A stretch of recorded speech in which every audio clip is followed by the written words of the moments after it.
Whew. Boy, tough crowd. Thank you for that wonderful introduction and that roaring round of applause. Really is a privilege to always be sharing as we share our stories with each other. Like I shared earlier, anytime that I get the opportunity to share my story, that it's an obligation or it's an honor to do so, because it's just about how we face challenges. And I think that it's important in environments like this that we hear each other's stories, and that in all of our organizations that we hear each other's stories. Again,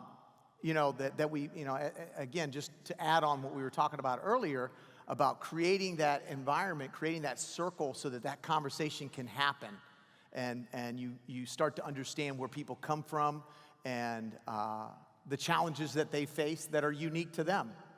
So as I share my story, it relates to my world, and Rachel had contacted me and asked me questions about what I'm going to be needing for the day, and I asked for a Ohio State banner, but I guess we weren't able to get one.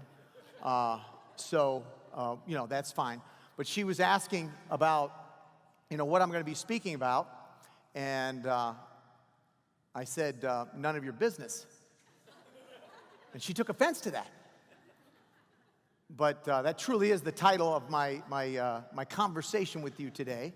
If you can hit the slide, see, there's the title. You can look at it. You might want to take a picture of it. And that truly is the message as we hear each other's stories. Our stories motivate each other, okay? But there are stories, okay, that belong to me. And I can't do what you do. And when we start to embrace that in our organizations, that I can't do what you do, and you can't do what I do, but as we share that, we start to make each other stronger, and we start to really find out what God's purpose, the unique thing that He's put inside of us. Because that truly is, the truth is that there's uniqueness inside of us. So, let me start out first by talking about, I do enjoy sharing my story for several reasons. One is, I enjoy talking about myself. It's fascinating to me, and I'm sure you'll agree. Remember, my fee is $20,000, okay? So that's my fee.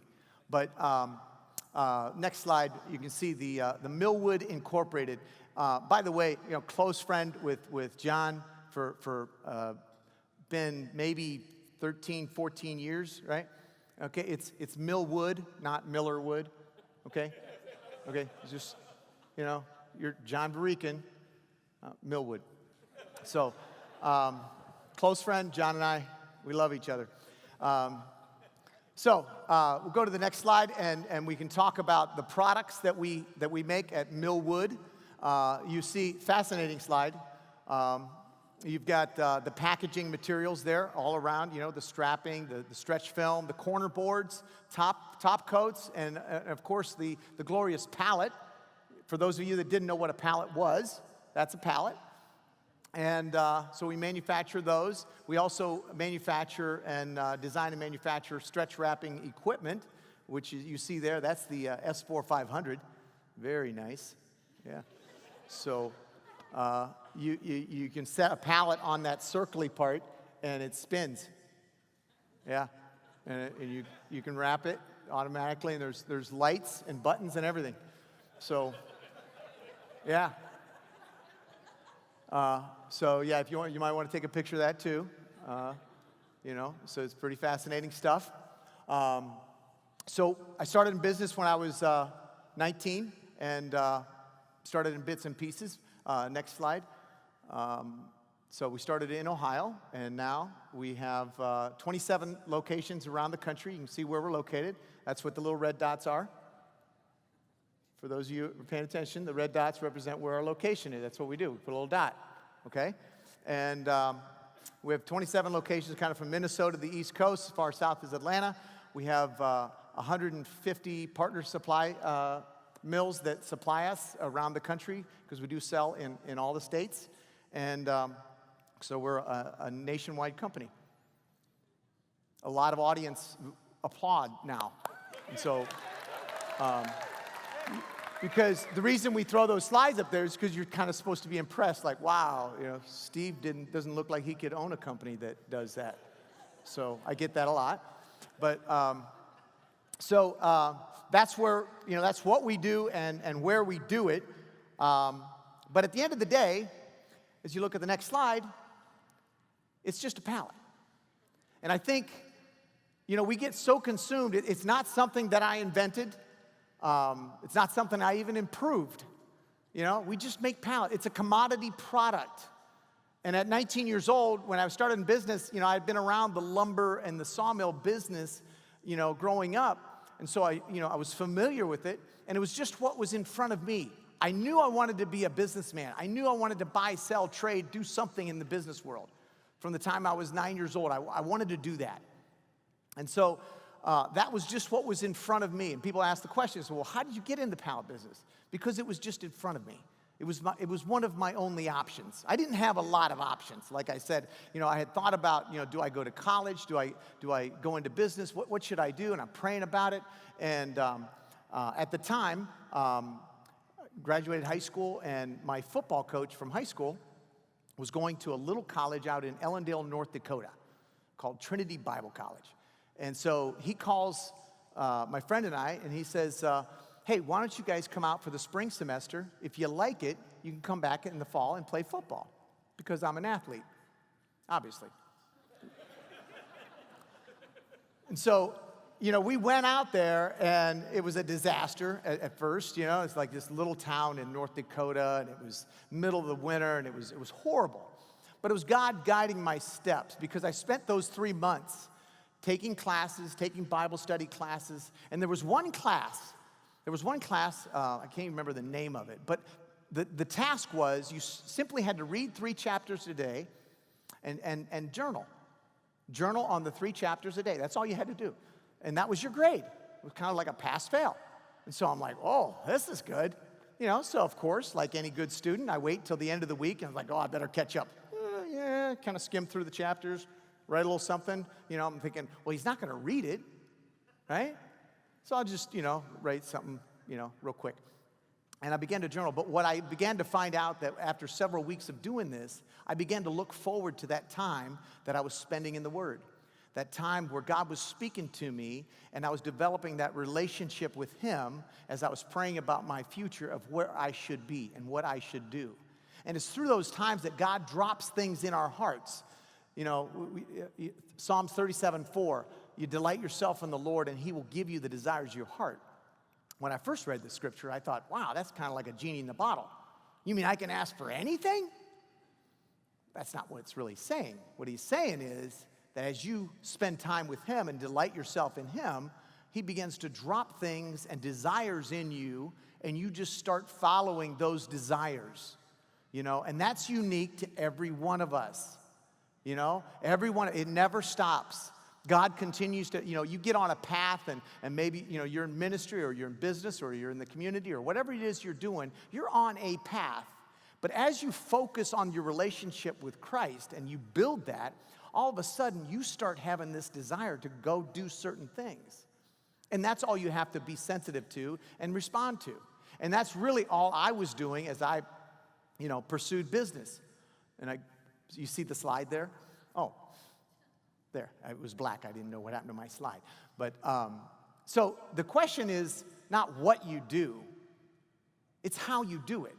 And I think my business being a commodity type of business, there's nothing fancy about it. It's not like, guys that, hey, I woke up in the middle of the night and God gave me an idea, a witty invention. I made this product, and man, it's selling like gangbusters all over the world. I put it on Amazon, it's killing it. I got friends like that, and I'm like, well, God never gave me one of those, and you're kind of jealous.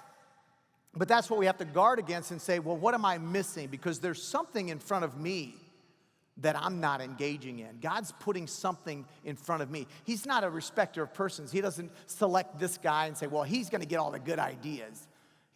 Each one of us has something that we need to be pursuing and taking action on. And it's when we start to take action on it that it starts to expand. And that's really, what happened with me as I began to take the journey of just, as I was thinking about, well, what business can I get into? Well, I'm familiar with the pallet business, so I scraped a few dollars together and we started to do that. But before I did that, I had the pleasure of being on an executive team prior to that. So I had some good executive experience, and I have a picture of the executive team. See, that's me right there on the left. Okay, don't make fun of the executive team. Okay, I'm not looking at your team making fun of your team. Let's look at yours, okay? And that's me on the left, and my brother in the middle representing the Browns. The Browns. Go Browns. And my father on the right. Jeff and I are the youngest of six. Youngest of six. And as you look at that picture, you can see a lot of people think that my mustache is very attractive. So again, it's worth looking at. So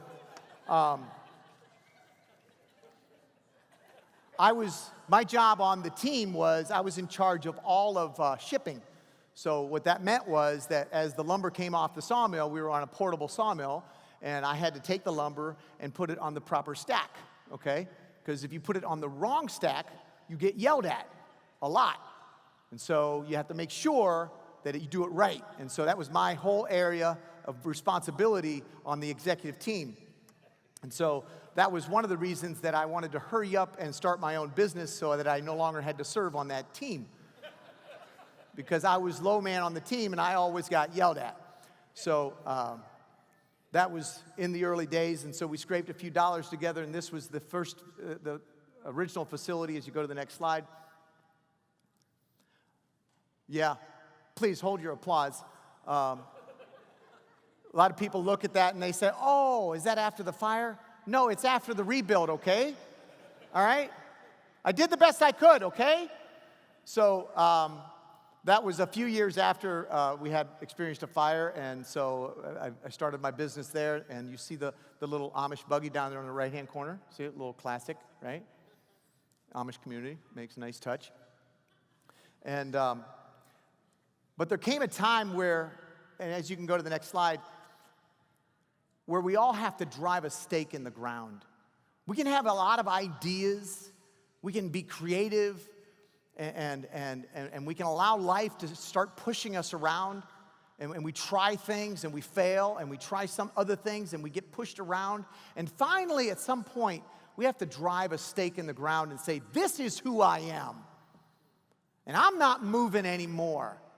I'm not putting up with it. I am a child of God. I will do what God's called me to do. There comes that moment in time where we have to drive those stakes in the ground and say, I'm making a declaration. And so as I began, let me back up a little bit. A few years prior to when I started the business in 1980, I started the business in 1985 when I was 19. And I'll do the math for you. That makes me 51. And I will be 52 in October. I know it's a shock because I look a lot younger, but it's true. Living down in Ohio, you kind of get healthy, and it's all that stuff. So, but there was a series of tragedies and challenges that faced the family in those early years. I was 13 years old, and as I said, youngest of six, and we were always working in the mill. And my brother that was pictured there, he was working on a gang resaw. It had 18 blades in it. And he lifted the guard to unjam a piece of wood that got caught. And it jerked his hand in, and it took him across 9 blades. And it severed his hand. And so he's in the 8th grade, I'm in the 7th grade. And it was very traumatic seeing my brother. I'm like, my brother's going to lose his hand? What will life be like for him? And it was fortunately, 35 days in the hospital, 40 hours of surgery, they were able to reattach his hand, and they were able to save it.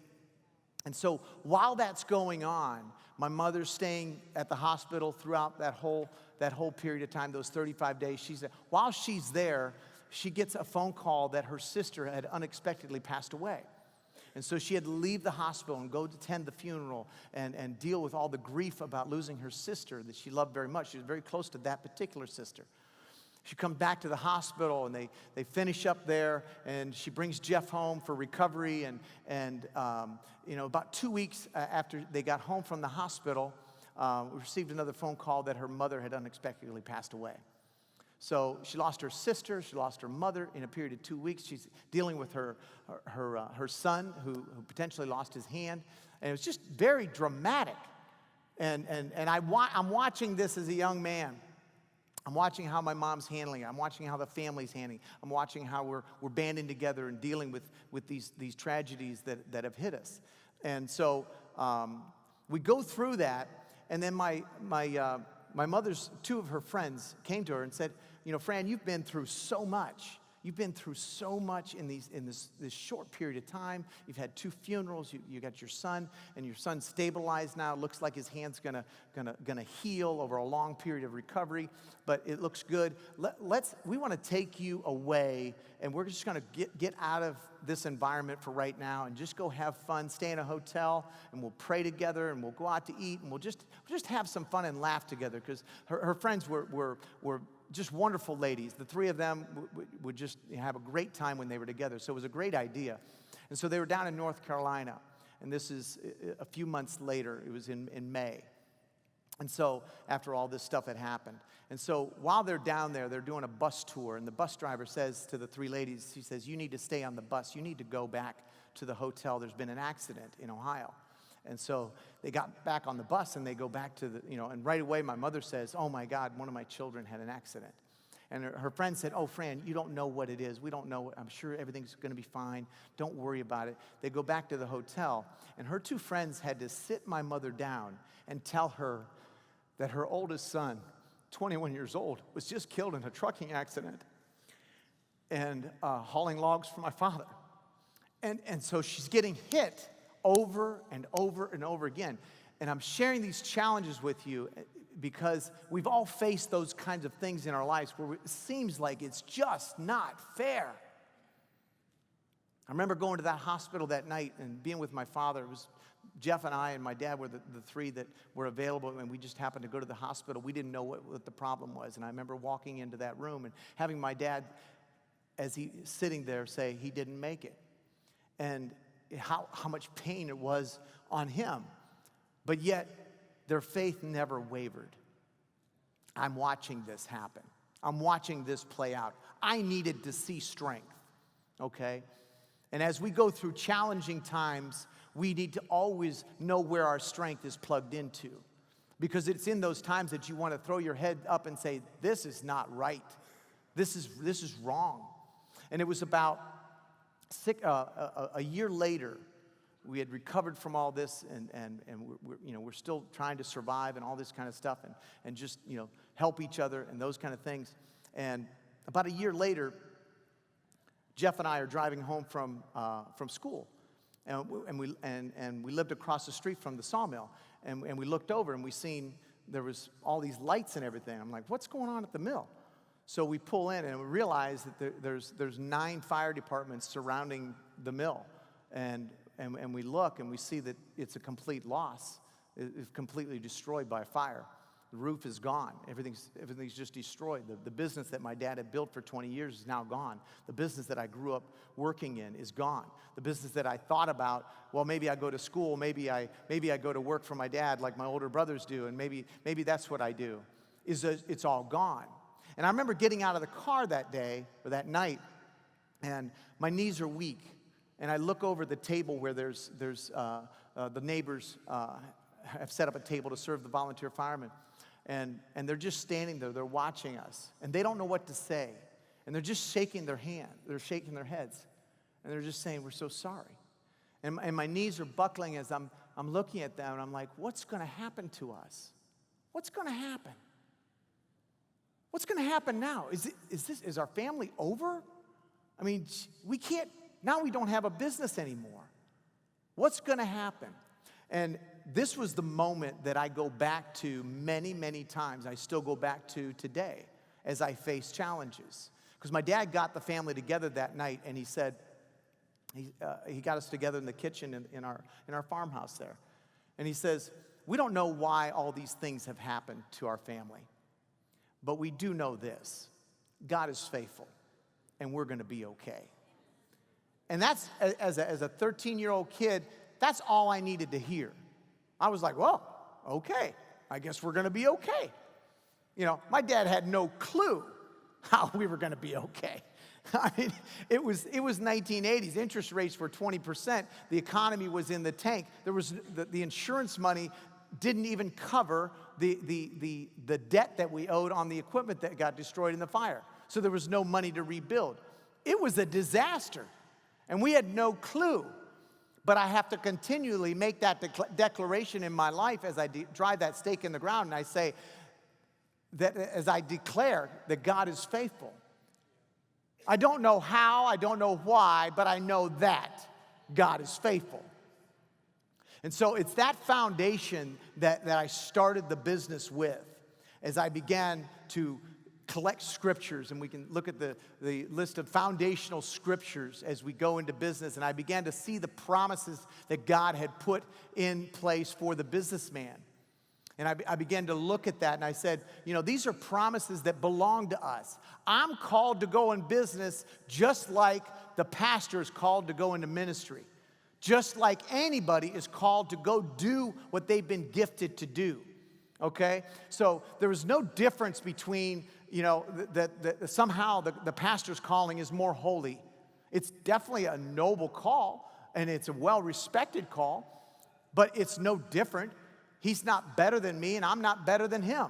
And sometimes those roles get confused because pastors look at the business leaders as being the powerful people in the community because they have wealth, and the wealth grabs the people's attention, right? But they are equally as strong of anointings and they're very, very similar, okay?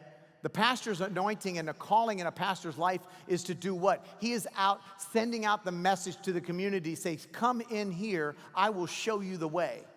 You can trust me. I will show you the way. You will be developed, and you will find your calling as you come into the body of Christ.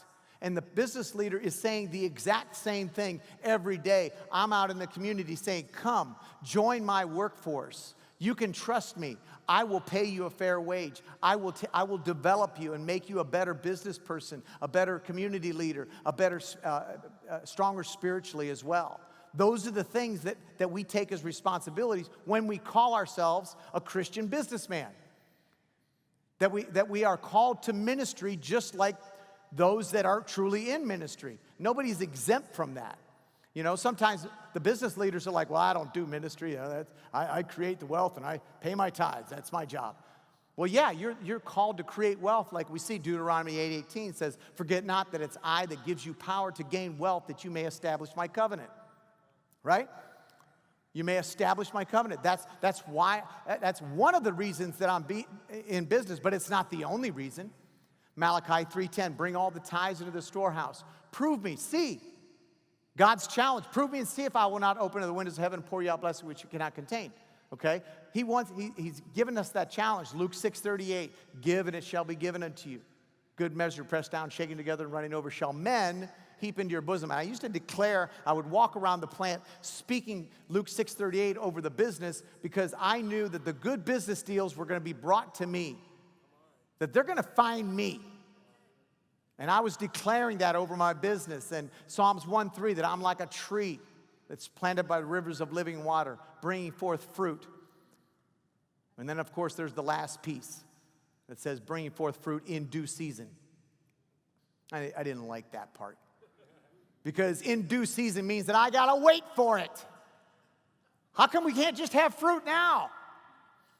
And as I started in business, I thought, wow, I got these promises. I am going to be a millionaire. We are going to be so successful because these promises are true. Right, God? Oh, yeah, they're true. Amen. Praise God. How long do I have to wait? I mean, it's got to take at least, 6 months maybe? Didn't realize that faith's not faith until it's tested. I don't like that word either. Nobody likes testings. But it's the reality of life, and it's the reality of our faith that we're always going to be facing those challenges. And when we face those challenges, you better be ready. Because challenges are coming. The challenges are coming to you. They will find you. You cannot hide from them. They will find you. And when they find you, you better have a stake in the ground or you're going to be washed away. You better have a stake in the ground when those challenges show up. You don't know when they're going to show up. Just like you don't know when the blessings are going to show up, but the fruit is coming. And that's what I began to declare over my business. I did everything. The first couple of years, I did the Jericho March. You know, marching around my building, declaring these scriptures. I get done, it's like, okay, no, nothing happened. Okay. But over several years of testing and failing and just, surviving, finally one day, we were so far upside down, we were losing money left and right, and it didn't look good. And my sister's crying, and she's my secretary, so she's sitting over there, and she hangs up the phone, and she's whimpering. I'm like, Charlene, what's the problem? She says, I'm telling these lumber suppliers that we're going to pay them off, and there's no way we're ever going to pay them off. And I said, Charlene, this is about 2.5 years into the business, and I said, Charlene, don't worry about that. I said, we're going to be okay. God's going to work something out. And I remember walking out of that office that day as I'm walking down the steps, and I'm thinking to myself, I'm like, I really believe that. It was in me. When you declare it and you stand firm and you don't move and you continue to speak the word of God over your life, it's in you. It starts to become part of who you are. And I remember thinking to myself, I really believe that. Again, I had no idea how we were going to survive because we were $30,000 upside down. And at best, I was trying to make gross profit, just make $200 a week. Yeah, 200. And so it might as well have been 30 million. There was no way I was going to dig my way out of this one.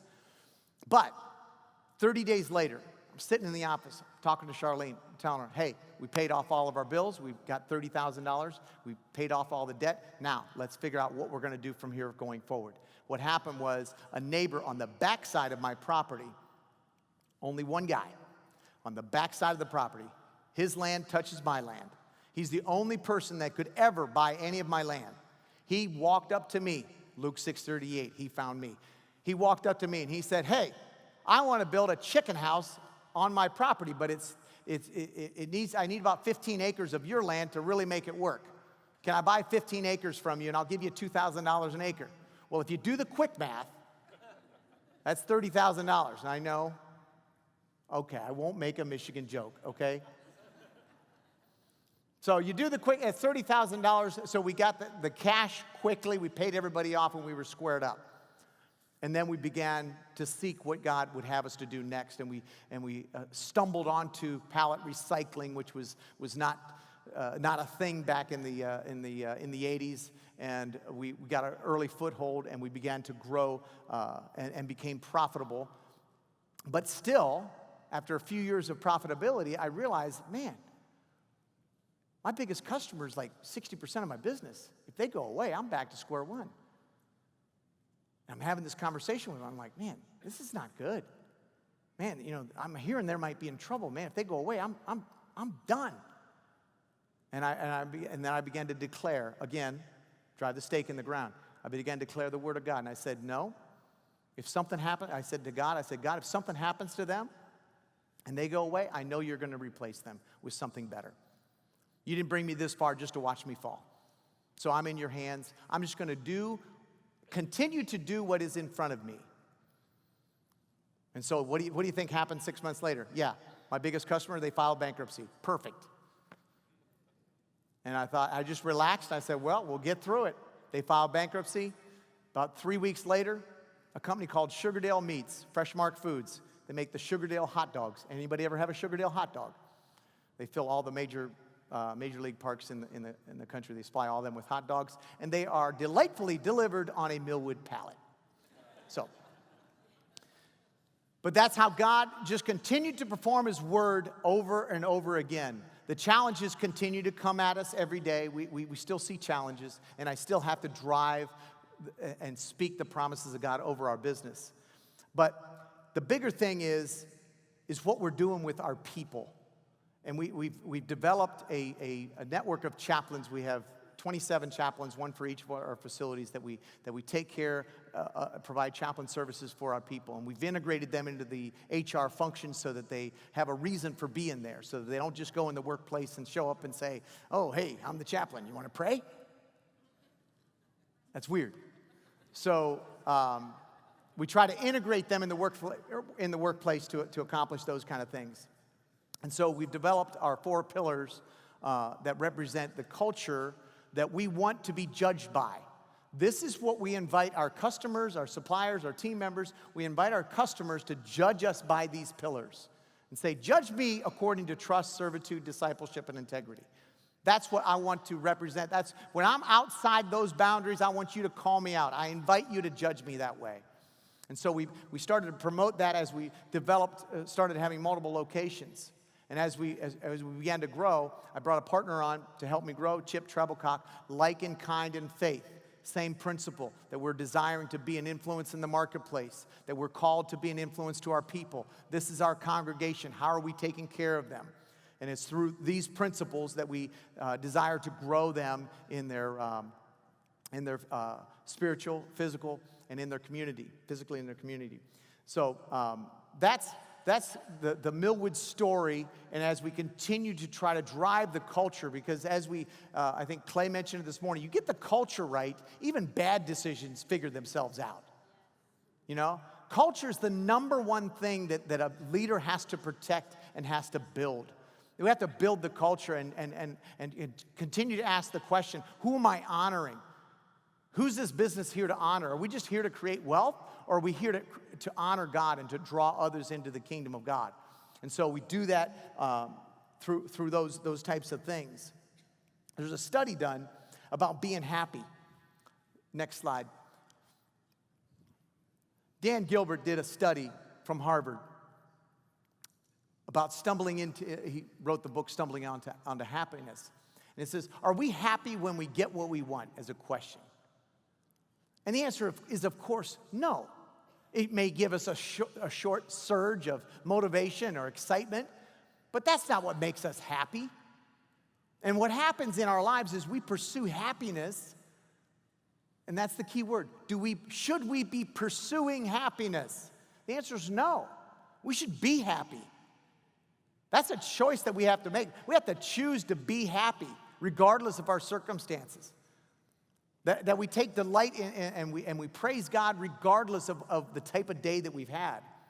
And so we try to send that message that we don't pursue happiness, that we have to make, it's a choice. Happiness is a choice. There's another study by Dr. Matt Killingsworth. It says, we are least happy when our minds wander. So if you're not happy with my talk today, it's your fault. You're sitting there daydreaming about who knows what. I don't want to pretend what I know.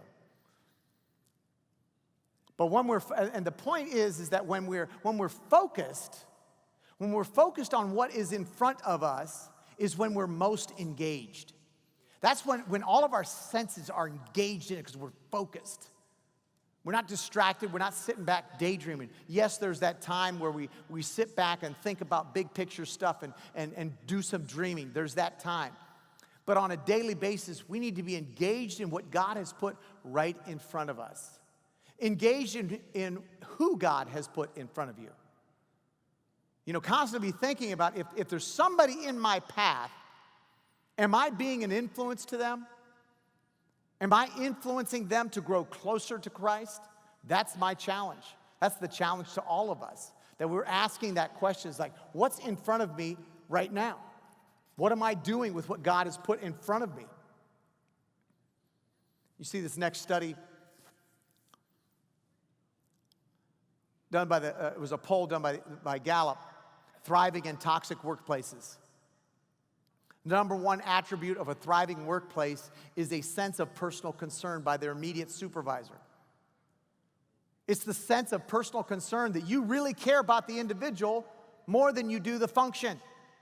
We get so caught up in the function. Hey, I hired you. I didn't mean to scare you. Woke some of you guys up.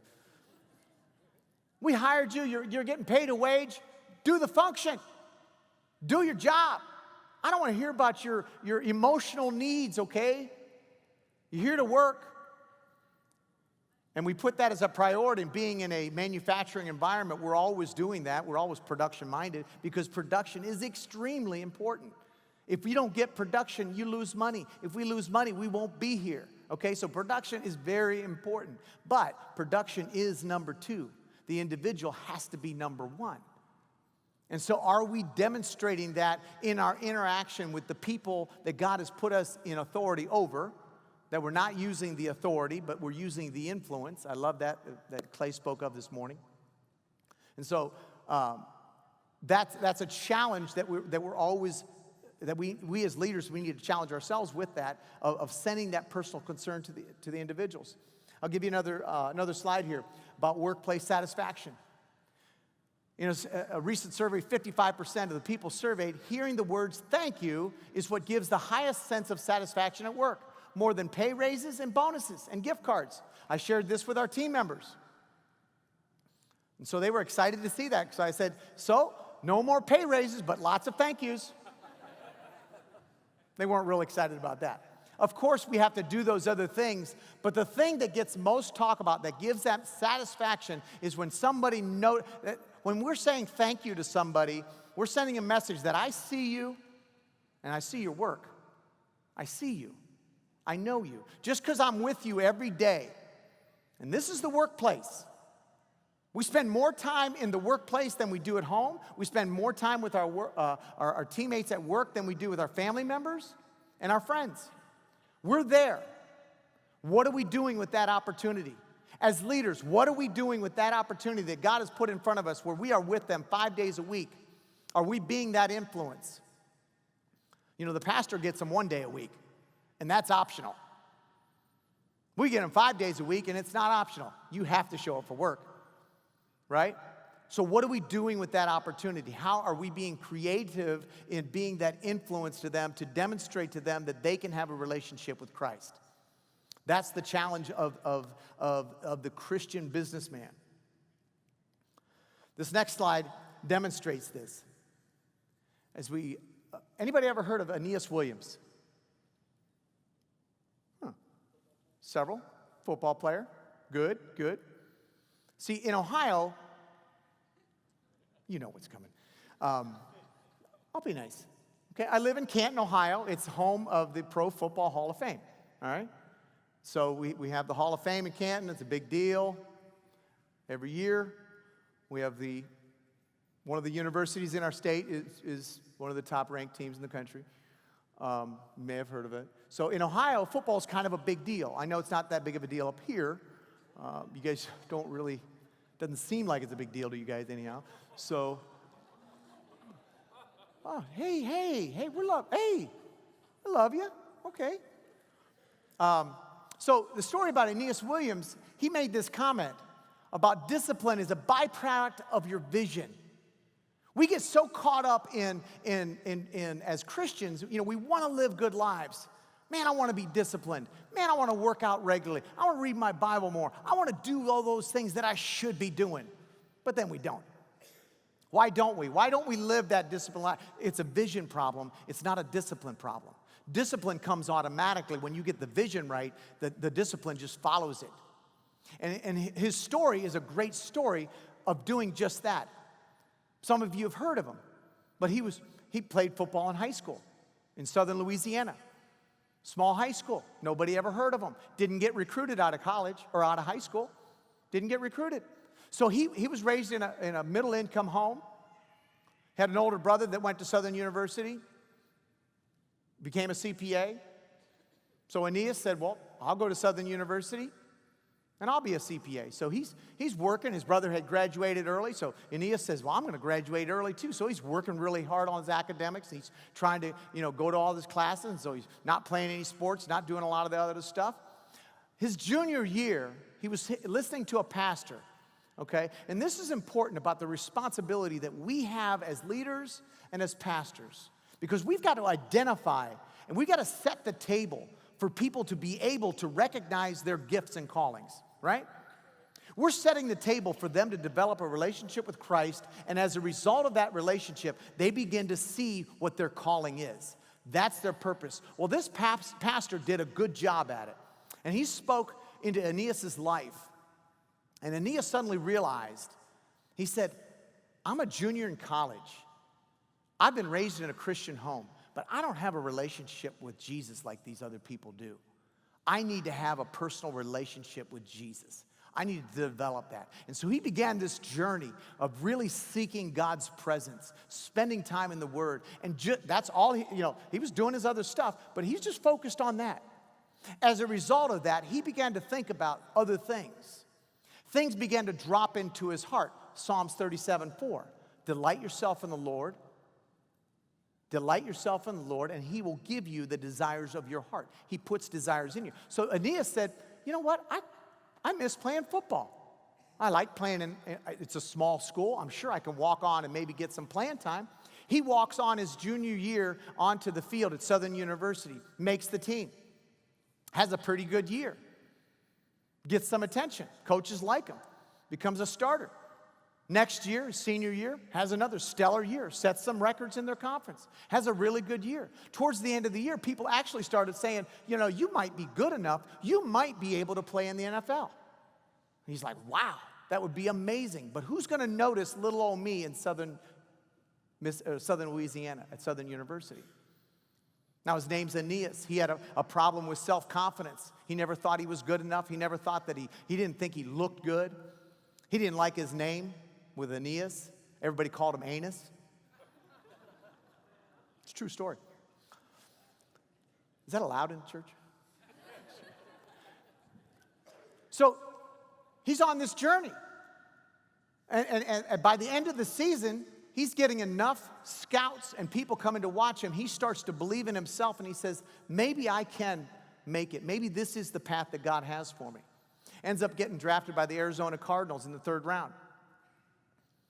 Ends up playing in the NFL for 14 seasons. Setting records, going to the Pro Bowl, leading the league in interceptions as a defensive back. Had an amazing career.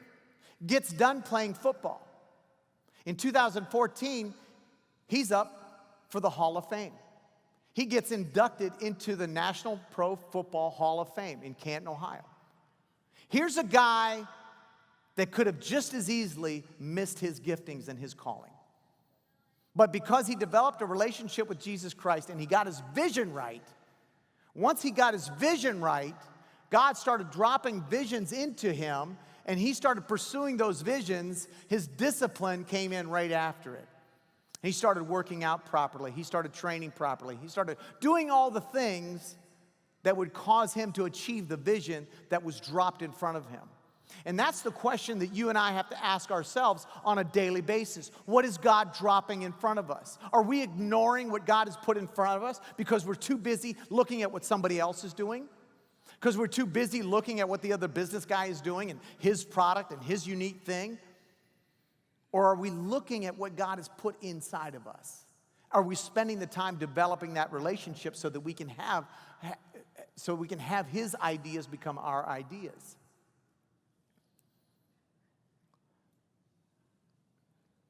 And as I close with this thought, the challenge to all of us, the challenge that we all have is recognition. It's so easy to go through life and not recognize things in our lives. And as leaders, we don't recognize what's in other people's lives.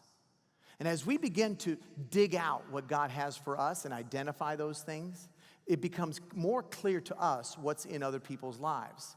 And as leaders, we have to take that opportunity to speak into people's lives and say, hey, you're really good at that. You know, as I talk about our team members, many of our team members, they don't know that they're good at anything.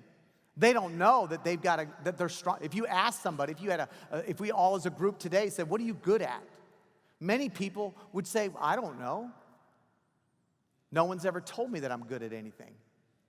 And it might be little and menial, but we have to look as leaders, we have to look for that opportunity and recognize gifts into individuals' lives. And as we recognize them And we speak that into their life, they become aware of it, and all of a sudden they wake up to it.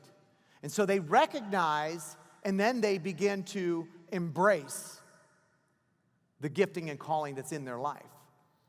And so as leaders, that's the area that we have to get to. Because if we don't have that, if people don't know their gifts and callings and they don't know what they're really good at, we're going to have to tell them what to do every day.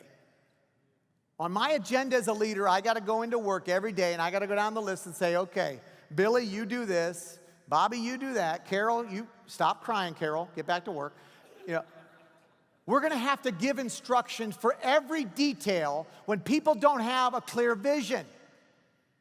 But if they get the vision, they embrace it, and all of a sudden they start grabbing tasks because, and they're going up and they're grabbing a task, and somebody says, what are you doing? What, were you told to do that? No, but they say, I'm really good at this.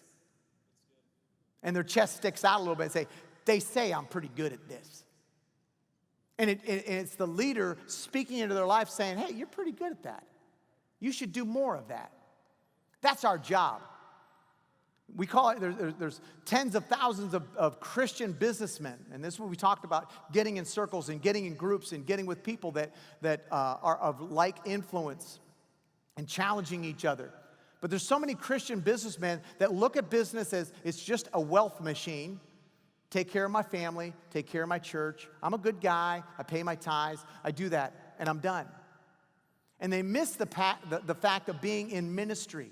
They miss the fact that God's got a unique way that he can use you to influence those people that come into your place of business every day.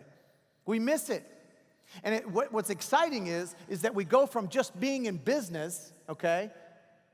Because that's what we do. I'm a businessman. I'm in business. Do you want to be in business or do you want to be on a mission? I'm on a mission to reach our people in a unique way. And so when you're on a mission, it's exciting. You can't wait for the day to get started. You jump out of bed, your feet hit the ground, you're going. I'm on a mission. Kind of like the Blues Brothers, right? I'm on a mission from God.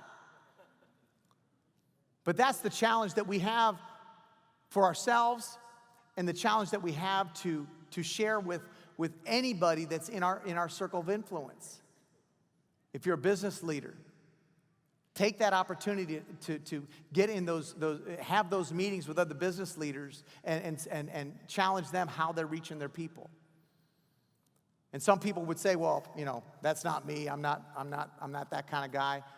Yeah, you're not that kind of guy to do it the way I do it. But that's like telling God that, yeah, I have a neighbor. He doesn't know Christ. I'm not going to share it with him.